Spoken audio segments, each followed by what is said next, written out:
मला वाटतं इतक्या थंड वातावरणामध्ये फार गरम माणूस पाहिजे आणि इतकी गरमाट आता साहेबामध्ये राहिली नाही. उद्धव साहेब जे आहे ते राज्याचे नेते आहेत, स्वर्गीय बाळासाहेबांचे चिरंजीव आहे, परंतु जय महाराष्ट्र. हा टमरेल तोंडाचा अब्दुल याला 2019ला काँग्रेसने लाथ मारली, लोकसभेचं तिकीट नाकारलं आणि मग हा लोचट मातोश्रीवर आला.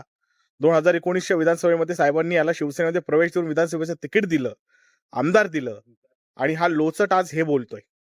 अरे कुचक्या कांद्या, तुला थोडी तरी लाज वाटली पाहिजे की ज्या व्यक्तीने आपलं राजकीय पुनर्वसन केलं त्या व्यक्तीबद्दल आपण काय बोलावं आणि काय नाही बोलू. आणि गरमी काय आहे हे तुला शिवसैनिकच दाखवतील. उद्धव साहेबांची तिथं गरजही नाहीये. आमचा छत्रपती संभाजीनगर मधला एक शिवसैनिक सुद्धा तुला गरमी दाखवू शकतो.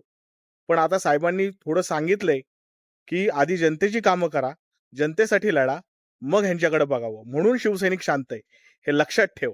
जय महाराष्ट्र.